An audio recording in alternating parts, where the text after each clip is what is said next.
You can use pizza as a metaphor for sex. Those are the first two lines of this assignment, which is centered around establishing consent and boundaries.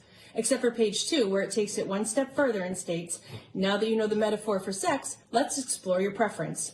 Draw and color your favorite type of pizza. Mirror these preferences in relation to sex. Here are some examples. Likes, cheese equals kissing. Dislikes, olives equals giving oral. Since when has it become acceptable for a teacher to ask a student what their sexual wants, desires, and boundaries are?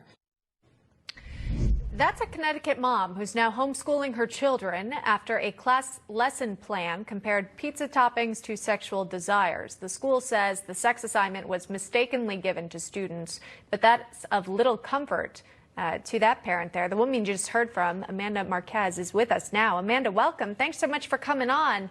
Oh my goodness, pizza toppings now have different meanings, I guess, according to this lesson plan. What more can you tell us about this?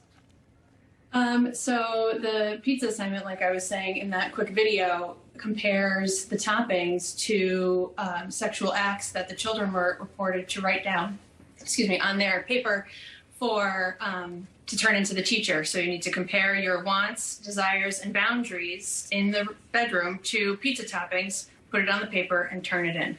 Okay. I think we've got some visuals of the lesson plan. And again, you were clearly taking an issue with it, so much so that you took your kids out of the district and now are doing some homeschooling, as I understand. What age range was this assignment in theory for? This assignment was handed out in the 8th grade health class, and which is 12, 13-year-olds. And yeah, in addition to this assignment being handed out, the lack of answers from the superintendent and the Board of Ed have led me to not be comfortable with my children in the school system. I don't know what they're teaching, and their lack of answers shows that they're okay with this kind of assignment being taught in school. And I'm not okay with it. I don't think that it's appropriate to be asking children these questions and putting them in a position to be forced to answer to a teacher, again, what they're comfortable with in the bedroom. Yeah. The district's health and physical education coordinator offered this explanation and apology in an email to at least one parent who'd raised concerns, writing this: the incorrect version as opposed to the revised version of this assignment was mistakenly posted on our grade 8 curriculum page and was inadvertently used for instruction to grade 8 health classes. I caught the error after our curriculum revision in June, but failed to post the intended version. I own that and apologize for the error. Does that clear things up for you at all? No.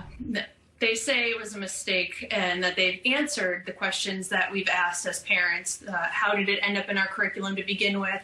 Where did this assignment come from? Who approved this assignment to be in the curriculum? And the biggest, most important question is, okay, if we've pulled that assignment, what does the current consent assignment look like? What is the quote unquote edited version that was to be taught to the kids?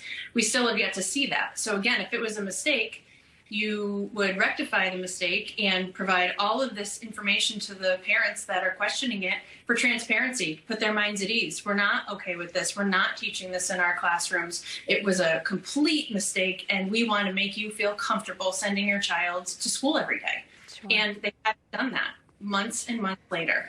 You know, Amanda, for parents who might work during the day or they're busy with a lot of other things, they might not be able to keep track of all of these assignments that their students are receiving, or even those specifically related to sexual education. You know, what's your advice to parents who might not realize that this is part of their school's curriculum? Well, that's the hard part, because when the consent paper went out to parents for this particular health and sexuality unit, it just stated that kids will define consent. And then the parents looked at that. Okay, that sounds good. Sign the paper and send it in. So unless you're, requesting the very material in the exact classroom, how do you trust what they're teaching? Because on paper, on an outline, this sounds great.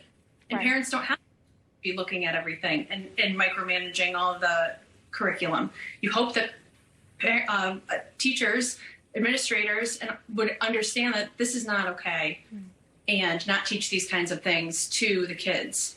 Yeah. You say that it was an issue, didn't mean to send that out, mistakenly posted. But again, that doesn't go far enough in your eyes. Amanda Marquis joining us with her thoughts this morning. Amanda, thank you very much. We appreciate your time. Thank you.